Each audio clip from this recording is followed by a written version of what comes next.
আজকের ভিডিওতে আমরা আলোচনা করব electric field intensity due to charged circular arc. তার মানে আমরা একটা বৃত্তের অংশ নেব যাকে প্রথম থেকে আমি আধান দিয়ে রাখবো। তার জন্য তার কেন্দ্রবিন্দুতে আমরা তড়িৎ ক্ষেত্র প্রাবল্যের মান নির্ণয় করব। তো কীরকমভাবে সেটা করব দেখার জন্য আমি একটা সার্কুলার আর্ক নিলাম, ঠিক আছে, কমপ্লিট সার্কেলের একটা অংশ তুলে নিয়েছি। তার জন্য এই রেড ডট পয়েন্টে আমাদেরকে ইলেকট্রিক ফিল্ড বার করতে হবে। প্রথমেই জানিয়ে রাখি আমাদের কী কী তথ্য দেওয়া আছে। যেগুলো দেওয়া আছে সেটা হচ্ছে রেডিয়াস। এই আর্কটার রেডিয়াস দিয়ে দেওয়া আছে ক্যাপিটাল আর। তার সাথে এও বলে দেওয়া আছে এই আর্কটা বৃত্তের কেন্দ্রে এখানে ফাই অ্যাঙ্গেল করেছে, ঠিক আছে। তাহলে অ্যাঙ্গেল সাবটেন্ডেড তার মানটা ফাই। আর কি বলে দেওয়া আছে? আর বলে দেওয়া আছে এই যে বৃত্তাংশটা সেটা পজিটিভলি চার্জড এবং তার charge per unit length lambda. তাহলে লিনিয়ার চার্জ ডেন্সিটি দেওয়া আছে, লিনিয়ার চার্জ ডেন্সিটি ল্যামডা, এবং সেটা পজিটিভ। তাহলে এই তথ্যগুলোর উপর ভিত্তি করে আমাকে এবার এই রেড ডট পয়েন্টটায় টোটাল ই বার করতে হবে, ই ফর ইলেকট্রিক ফিল্ড। তো আমি ক্যালকুলেশনটা করার জন্য প্রথমেই কি করলাম, একটা ওয়াই অ্যাক্সিস ধরে নিলাম। এমনভাবে ধরলাম যাতে ওই অ্যাক্সিসটা যে ফাই অ্যাঙ্গেল তৈরি হয়েছিল তাকে সমান দুভাগে ভাগ করে, ঠিক আছে। তাহলে একদিকের অ্যাঙ্গেল হবে -5/2, আরেক দিকের অ্যাঙ্গেল হবে +5/2। এটা আমি করে রাখলাম। কেন করলাম একটু পরেই তোমরা বুঝতে পারবে সেটা। তো এইবার পুরো দৈর্ঘ্যটার জন্য একসঙ্গে ক্যালকুলেশন তো করা যাবে না, তার উপরে অসংখ্য এরকম বিন্দু আধান থাকতে পারে। তো আমি কি করব, এর উপর একটা ক্ষুদ্র দৈর্ঘ্য ধরে নেব যেটাকে এলিমেন্টারি লেন্থ বলা হয়। তো সেই এলিমেন্টারি লেন্থটা ধরতে হবে কীরকমভাবে, এটা যেহেতু সার্কুলার কার্ভ একটা, তাই সেন্টার থেকে থিটা অ্যাঙ্গেল দূরে একটা ছোট্ট পোর্শন আমরা ধরব। তো ধরলাম এরকমভাবে থিটা অ্যাঙ্গেল দূরে আমি এসছি, এই অ্যাঙ্গেলটার ভ্যালু থিটা দিয়ে আমি এরকম একটা রেড পোর্শন একটা ধরলাম এলিমেন্টারি লেন্থ। সেই লেন্থটা কেন্দ্রে ডি থিটা অ্যাঙ্গেল সাবটেন্ড করেছে। ধরো এখানে এই অ্যাঙ্গেলটা যেটা তৈরি হয়েছে সেটার ভ্যালু ডি থিটা। তো এই যে আর্কের রেডিয়াস তো তোমাকে বলে দেওয়া আছে আর, তাহলে এখানে রেড যে পোর্শনটা তার দৈর্ঘ্য কী হবে, আর ডি থিটা, ঠিক আছে। এই আর ডি থিটা ক্ষুদ্র অংশটার মধ্যে যদি ডিকিউ পরিমাণ আধান থাকে, সেই ডিকিউ এর মান তাহলে কত হবে, একক দৈর্ঘ্যের আধান ল্যামডা, তাহলে আর ডি থিটা দৈর্ঘ্যে আছে আর ডি থিটা ইন্টু ল্যামডা। ওকে, এই এলিমেন্টারি চার্জটার জন্য রেড ডট পয়েন্টটায় ইলেকট্রিক ফিল্ড তৈরি হবে। তার ডিরেকশন কোন দিকে হবে, যেহেতু এটা পজিটিভলি ধরেছি তাহলে ইলেকট্রিক ফিল্ড অ্যাওয়ে, দূরের দিকে ঠেলে পাঠাবে, কেননা টার্গেট পয়েন্টে আমরা সবসময় ধরে নিই একটা ইউনিট পজিটিভ চার্জ আছে। তাহলে ইলেকট্রিক ফিল্ড এদিক বরাবর ধরে কাজ করছে। এটাকে আমি ডিই বলে লিখলাম। ডিই যেহেতু হরাইজন্টালে নয় ভার্টিক্যালে নয়, সুতরাং নেট ইলেকট্রিক ফিল্ড বার করার আগে আমাকে ডিই কে কম্পোনেন্ট ডিভিশন করতে হবে। তাহলে ডি এর দুটো কম্পোনেন্ট দেখতে পাচ্ছি এরকম, এই অ্যাঙ্গেলটা যেহেতু থিটা তাহলে এখানেও অ্যাঙ্গেলটা হবে থিটা। তাহলে ডি এর দুটো কম্পোনেন্ট আমরা যেগুলো দেখতে পেলাম সেগুলো কি কি, এদিকটা হচ্ছে ডিই সাইন থিটা এবং নিচের দিকে যেটা সেটা হবে ডিই কস থিটা। এইবার যেহেতু আমাকে সিমেট্রি ক্যালকুলেশন করতে হবে সেই কারণে আমরা সার্কুলার আর্কের একদিকে যেমন একটা লেন্থ নিলাম, উল্টো দিকেও যদি একটা লেন্থ নিতাম তাহলে ডিই একটা পেতাম। সেই ডিইটার ডিরেকশন কীরকম হতো সেটা দেখার জন্য আমি আরেকবার উল্টো দিকে আরেকটা ছোট্ট লেন্থ নিয়ে নিলাম, সেটাও তাহলে আর ডি থিটা। সেই আর ডি থিটার জন্য যে ডিইটা পাবো তার ডিরেকশন হবে এইরকম, এটা হচ্ছে ডিই। সেই ডিইটাকেও একটা কম্পোনেন্ট ডিভিশন করতে হবে। দেখো এই দিকের অ্যাঙ্গেলটা হচ্ছে থিটা, তাহলে এখানেও একটা থিটা অ্যাঙ্গেল তৈরি হবে। তার জন্য দুটো কম্পোনেন্ট আমরা পাবো কীরকম, একটা হরাইজন্টাল এবং একটা ভার্টিক্যাল। হরাইজন্টাল কম্পোনেন্টটা একই রকমভাবে ডিই সাইন থিটা এবং ভার্টিক্যাল কম্পোনেন্টটা ডিই কস থিটা। তাহলে বুঝতেই পারছো সিমেট্রির জন্য যদি আমি এর উপর সবকটা পয়েন্ট নিই তাহলে এই ডিই সাইন থিটা কম্পোনেন্টগুলো একে অপরকে ক্যান্সেল করে দেবে। আলটিমেট ডিই তাহলে কোনটা, সবকটা এই ডিই কস থিটার সাম। তাহলে এই রেড ডট পয়েন্টে net electric field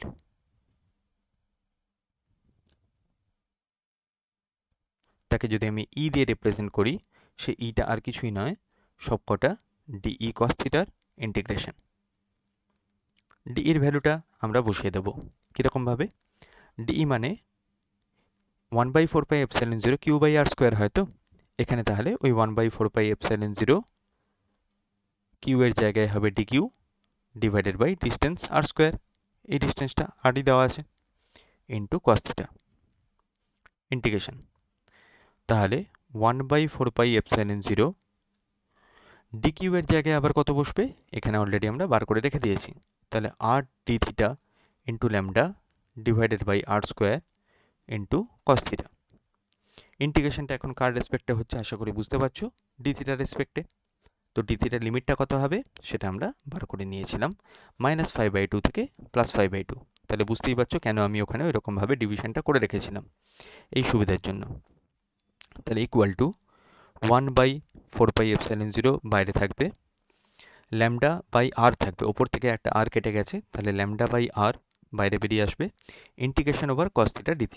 cos θ dθ integration করলে হয় sin θ। তাহলে লিমিটটা -5/2 থেকে +5/2। এটা করলে কি আসবে? 1/4πε0 lambda by r sine 5/2 minus sine -5/2।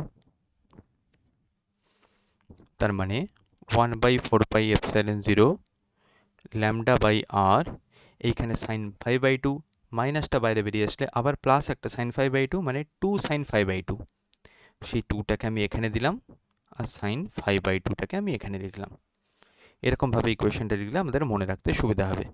তাহলে ই এর ফর্মুলা কি পেলাম আমি সার্কুলার আর্কের জন্য? 1/4πε0 2 ল্যামডা বাই আর সাইন 5/2। এই ইকুয়েশনটা কাজে লাগিয়ে এবার আমরা বিভিন্ন রকমের সার্কুলার আর্ক কতগুলো স্পেশাল টাইপের জন্য দেখব। স্পেশাল টাইপ, তাহলে মেন ফর্মুলাটা আমি লিখে রেখে দিচ্ছি। E equal to 1/4πε0 2 lambda by r sine 5/2। এটা দেখে দেখে আমরা প্রথমে একটা কমপ্লিট সার্কেলের জন্য বার করব। কমপ্লিট সার্কেলের জন্য আমরা সবাই জানি সিমেট্রির জন্য সবকটা ডিরেকশনের ডিই একে অপরকে ক্যান্সেল করে দিয়ে নেট ই0 হয়ে যায়। তা সত্ত্বেও একবার এই ফর্মুলাটার সাহায্যে করে দেখা যাক। এইখানে ফাই এর ভ্যালু তাহলে কত হবে? সেন্টারের টোটাল অ্যাঙ্গেল 2π।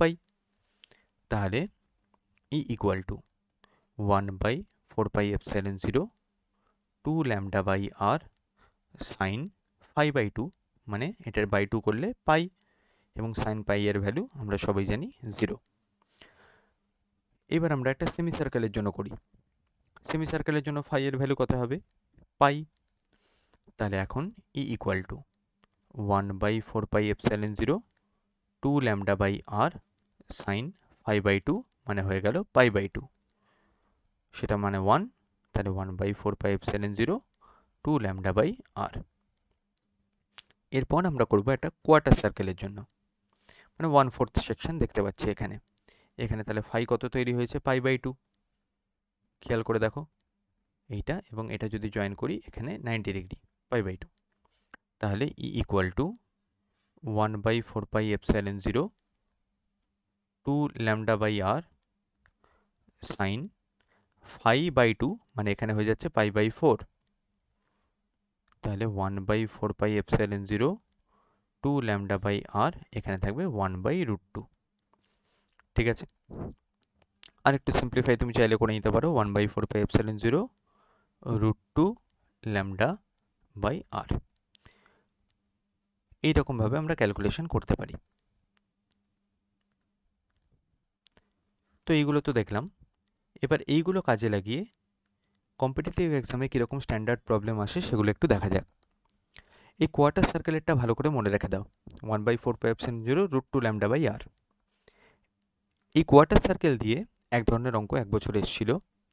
অঙ্কটা ছিল এরকম, একটা কোয়ার্টার সার্কেল দেওয়া আছে যেটা পজিটিভলি চার্জড, যার টোটাল চার্জ তোমাকে বলে দেওয়া আছে +q। তার সঙ্গে আরেকটা কোয়ার্টার সার্কেল উল্টো দিকে লাগিয়ে একটা সেমি সার্কেল তৈরি করা হয়েছে, সেই দিকটা আবার নেগেটিভলি চার্জ, যার টোটাল চার্জের ভ্যালু -q। এই দুটো মিলে যে সেমি সার্কেলটা তৈরি হলো তার জন্য এই রেড ডট পয়েন্টে নেট ইলেকট্রিক ফিল্ড আমরা বার করব। ওকে, কীভাবে সেটা ক্যালকুলেট করব? তার জন্য আমি একবার ওয়াই অ্যাক্সিস ধরলাম আর একটা এক্স অ্যাক্সিস ধরলাম। ধরার কারণটা কি, আমি কোয়ার্টার সার্কেল তো অলরেডি বার করে রেখেছি। সেই কোয়ার্টার সার্কেলের জন্য এই পয়েন্টে ই এর ভ্যালু কত হয়, E equal to 1/4πε0 √2 lambda by r. একটু আগেই দেখলাম তার ডিরেকশনটা কোন দিকে হবে, শুধুমাত্র ই কস থিটা কম্পোনেন্টগুলো থাকে। ই কস থিটা কম্পোনেন্ট মানে এই মিডল থেকে যেটা বেরোচ্ছে এইটা, জাস্ট এইটা আমরা পাই। সাইন কম্পোনেন্টগুলো কাটাকাটি হয়ে যায়। তো এবার ভালো করে লক্ষ্য করে দেখো, এটা যদি পজিটিভলি চার্জ হয় তাহলে ইটা বাইরের দিকে, আর নেগেটিভলি চার্জ হলে ইটা ওই লাইন বরাবরই ভেতর দিকে কাজ করবে। তো সেইটা আমরা এই ছবিতে একটু বুঝে নিই আগে। তাহলে এই যে ইয়েলো সেকশনটা দেখছি তার জন্য ইলেকট্রিক ফিল্ড কাজ করবে কোন দিকে, এই মিডিল বরাবর বাইরের দিকে। তার মানে এরকমভাবে, সেটাকে আমি লিখলাম E1। E1 এর ভ্যালুটা তাহলে কত, 1/4πε0 √2 ল্যামডা বাই আর। যেখানে ল্যামডার ভ্যালু কত আমরা দেখতে পাচ্ছি, এই যে কোয়ার্টার হাফটা, তাতে টোটাল চার্জ কিউ, তাহলে charge per unit length q divided by এই কোয়ার্টার হাফের দৈর্ঘ্য কত হবে, 2πr ডিভাইডেড বাই 4, মানে πr/2, হুইচ মিনস 2q/πr। এটা আমার বার করা থাকলো। এবার আসি নেগেটিভলি চার্জ পোর্শনটা, তার জন্য শুধু ল্যামডার জায়গায় মাইনাস ল্যামডা। তো আমরা ই এর ইকুয়েশনে মাইনাস ল্যামডা যদি লিখি তাহলে চার্জের সিম্বল নিলাম। আদারওয়াইজ আমি চার্জের জায়গায় যদি পজিটিভ নিই তাহলে ই এর ডিরেকশনটা দেখে নেব। আমি সেকেন্ড অ্যাপ্রোচটা প্রেফার করি বেশি। তাহলে আমরা চার্জের সিম্বলটা পজিটিভই দেবো, কিন্তু ইকে ডিরেকশন ওয়াইজ ক্যালকুলেট করব। তাহলে ই এর ডিরেকশন কী হবে, সেন্টারের দিকে, সেন্টার লাইন বরাবর। তো সেটাকে আমি দিলাম E2। E2-র ভ্যালু তাহলে কত হবে, E2 ইকুয়াল টু 1/4πε0, ওটাও তো কোয়ার্টার হাফ, আমরা ডিরেকশন নিয়েছি মানে চার্জের আর সিম্বল নেব না, তার মানে সেটাও √2 ল্যামডা বাই আর বলেই লিখে রাখবো। তো এখন দেখতেই পাচ্ছি আমি E1 এবং E2 ক্লিয়ারলি এর মধ্যে যে অ্যাঙ্গেলটা তৈরি হচ্ছে সেটা কিন্তু 90 ডিগ্রি। তাহলে নেট ইলেকট্রিক ফিল্ড কী হবে, নেট ই equal two √under E1 square plus E2 square করলে, যেহেতু E1 E2 দুটোই সেম, জাস্ট √2 E1 বলে লিখে রাখলেই হলো। তার মানে √2 ইন্টু E1 মানে যেটা আমি দেখতে পাচ্ছি 1/4πε0 √2 ল্যামডা ডিভাইডেড বাই আর।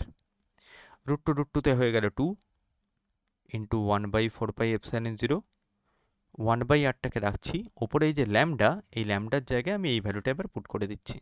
তাহলে 2q/πr করলে কি কি দেখতে পাচ্ছি, 2 2 4, নিচে 4 কেটে যাচ্ছে, তাহলে ওপরে পড়ে থাকবে শুধু কিউ, পাই এবং পাই মিলে একটা pi square ε0 r square. This is the answer. এটা নেট ইলেকট্রিক ফিল্ড ক্যালকুলেশনের পদ্ধতি। একই রকমভাবে বিভিন্ন টাইপের অঙ্ক আসতে পারে যদি একটা কমপ্লিট সার্কেল দেওয়া হয়। ধরো এরকম একটা প্রবলেম দেওয়া আছে, এটা একটা কমপ্লিট সার্কেল, সেই সার্কেলটা সেন্টারে তোমাকে বার করতে বলেছে। এমনভাবে আবার সার্কেলটাকে চার্জ দেওয়া আছে, তাকে 4টে সেকশনে ভাগ করেছে প্রথমে, দিয়ে তোমাকে বলে দিল প্রথমে সেকশনটা পজিটিভলি চার্জ, যার charge per unit length lambda. তার পরের পার্টটা নেগেটিভলি চার্জ, যার চার্জ পার ইউনিট লেন্থ ধরো -3 ল্যামডা, বা ধরো এটাও পজিটিভলি চার্জই বলে দিয়েছে, আমি অঙ্কটাকে একটু অন্যরকমভাবে পাল্টে নিচ্ছি, এটা +3 ল্যামডা বললো। এইখানে নেগেটিভলি চার্জ দেওয়া আছে, যেটা ধরো বলে দিয়েছে তোমাকে -, ল্যামডা, আর এখানে একটা নেগেটিভলি চার্জ দেওয়া আছে যেটা ধরো -2 ল্যামডা। তাহলে আলটিমেট ফিল্ড কোন দিকে হবে? তো ক্যালকুলেশন কীরকমভাবে করবে, এই যে পার্টটা, এই সেকশনটা যেখানে শুধু ল্যামডা, তার জন্য ইলেকট্রিক ফিল্ডের ডিরেকশন এই দিকে, ডিরেকশনগুলো আগে দেখে নেবে। তারপর যে 3 ল্যামডা পার্টটা, আমি প্রত্যেকটা আলাদা আলাদা কালার দিয়ে বোঝাচ্ছি তোমাদের বোঝার সুবিধার জন্য। এই 3 ল্যামডা পার্টটা, তার জন্য কোন দিকে, এই দিকে, পজিটিভ মানে বাইরের দিকে ঠেলছে। -ল্যামডা পার্টটার জন্য কোন দিকে হবে, -ল্যামডা পার্টটার জন্য নিচের দিকে টানবে, আর -2 ল্যামডা পার্টটার জন্য সে তার নিজের দিকে টানবে। তাহলে আলটিমেটলি দুজন দুজন করে দেখো নিজেদের ডিরেকশনে আছে। তো সেই দিক বরাবর নেট ভ্যালুগুলো ক্যালকুলেট করব এবং আলটিমেট ভ্যালুটা কী হবে, √আন্ডার ওটা স্কোয়ার প্লাস ওটা স্কোয়ার দিয়ে এই দিক বরাবর আমি ভ্যালুটা পেয়ে যাব। তাহলে নেগেটিভ ওয়াই অ্যাক্সিস বরাবর উত্তরটা আসবে। এরকমভাবে অঙ্কগুলো ক্যালকুলেট করতে হয়। আশা করি বোঝাতে পারলাম। কোনো প্রশ্ন থাকলে কমেন্টে জানাতে পারো। ভিডিওটা এখানে শেষ করছি।